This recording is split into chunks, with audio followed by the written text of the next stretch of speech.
Hi guys, welcome back to my channel Diksha की दुनिया। तो जैसा कि आपने देखा, हमारे पिछले अध्याय में हमने आपको बताया था कि आप अलगला स्रोत का अध्ययन किस प्रकार कर सकते हैं। तो चलिए अब आपको बताते हैं कि अथ कीलकम यानी कि जो कीलक है, जो भगवान शिव शंकर ने अपने शक्ति द्वारा कीलित कर रखा था, उसको आप किस प्रकार अध्ययन कर सकते हैं और उसको क्या महत्व है उसका। देखिए, जगत माता अंबिका की स्तुति में अगर आप कीलक को नहीं पढ़ते हैं तो आपको जो पूजा का फल है वो पूर्ण रूप से प्राप्त नहीं होता है। तो इस कीलक का अर्थ जानकर ही इसको पढ़ना चाहिए। चलिए गाइस, हम आपको बताते हैं कि आप इसका अध्ययन किस प्रकार कर सकते हैं। ओम चंडिका देवी को नमस्कार है। मार्कंडेय जी कहते हैं, विशुद्ध ज्ञान ही जिनका शरीर है, तीनों वेद ही जिनके दिव्य नेत्र हैं, जो कल्याण प्राप्ति के हेतु हैं तथा अपने मस्तक पर अर्धचंद्र का मुकुट धारण करते हैं, उन भगवान शिव को नमस्कार है।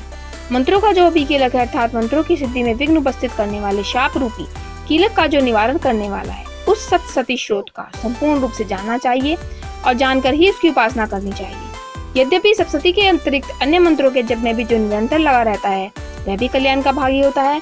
उसके भी उच्चारण आदि कर्म सिद्ध होते हैं तथा उसे भी समस्त दुर्लभ वस्तुओं की प्राप्ति होती है। तथापि जो अन्य मंत्रों का जप न करके केवल सप्तशती नामक स्रोत से ही देवी की स्तुति करते हैं, उन्हें स्तुति मात्र से सचराचर स्वरूपिणी देवी सिद्ध हो जाती है। उन्हें अपने कार्य की सिद्धि के लिए मंत्र, औषधि तथा अन्य किसी साधन के उपयोग की आवश्यकता नहीं रहती। बिना जप के ही उनके उच्चारण आदि समस्त विचारक कर्म सिद्ध हो जाते हैं। इतना ही नहीं, उनकी संपूर्ण अभीष्ट वस्तुएं भी सिद्ध हो जाती हैं। लोगों के मन में आशंका थी कि जब केवल सप्तशती की उपासना से अथवा सप्तशती को छोड़कर अन्य मंत्रों की उपासना से भी समान रूप से सब कार्य सिद्ध हो जाते हैं, तब इनमें श्रेष्ठ कौन सा है। तब भगवान शंकर ने लोगों की इस जिज्ञासा को सामने रखकर अपने पास आए हुए जिज्ञासुओं को समझाया कि यह सप्तशती नामक संपूर्ण स्रोत सर्वश्रेष्ठ एवं कल्याणमय है।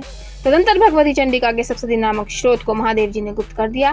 सप्तशती के पाठ से जो पुण्य प्राप्त होता है उसकी कभी समाप्ति नहीं होती, किंतु अन्य मंत्रों के जप जपने से पुण्य की समाप्ति हो जाती है। अतः भगवान शिव ने अन्य मंत्रों की अपेक्षा जो सप्तशती की ही श्रेष्ठता का निर्णय किया, उसे यथार्थ ही जानना चाहिए। अन्य मंत्रों का जप करने वाला पुरुष भी यदि सप्तशती के श्रोत और जप का अनुष्ठान कर ले तो वह भी पूर्ण रूप से ही कल्याण का भागी होता है। इसमें तनिक भी संदेह नहीं है। जो साधक कृष्ण पक्ष की चतुर्दशी अथवा अष्टमी को एकाग्रचित होकर भगवती की सेवा में अपना सर्वस्व समर्पित कर देता है, फिर उसे प्रसाद रूप से ग्रहण करता है, उसी पर भगवती की प्रसन्न होती है, अन्यथा उसकी प्रसन्नता प्राप्त नहीं होती। इस प्रकार सिद्धि के प्रतिबंधक रूप कील के द्वारा महादेव जी ने स्रोत को कीलित कर रखा है। जो पूर्वोक्त रीति से निष्कीलन करके सप्तशती स्रोत का प्रतिदिन स्पष्ट उच्चारण पूर्वक पाठ करता है, वह मनुष्य सिद्ध हो जाता है। वही देवी का पार्षद और गंधर्व भी होता है। सर्वत्र विचरते रहने पर भी संसार में उसे कहीं भय नहीं होता। वह मृत्यु के वश में नहीं पड़ता और देह त्यागने के अनंतर मोक्ष प्राप्त कर लेता है। अतः कीलन को जानकर उसका परिहार करके सप्तशती का पाठ आरंभ करें।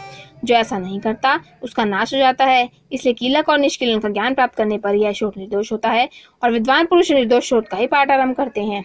इस स्रोत में जो भी कुसौभाग्य आदि दृष्टिगोचर होता है वह सब देवी के प्रसाद का ही फल है। अतः इस कल्याण में स्रोत का सदा जप करना चाहिए। इस स्रोत का मन स्वर से पाठ करने पर स्वयं फल की प्राप्ति होती है, उस स्वर से पाठ करने पर पूर्ण फल की सिद्धि होती है। अतः उस स्वर से ही इसका पाठ आरंभ करना चाहिए। जिनके प्रसाद से ऐश्वर्य, सौभाग्य, आरोग्य, संपत्ति, शत्रुनाश, परम मोक्ष की भी सिद्धि होती है।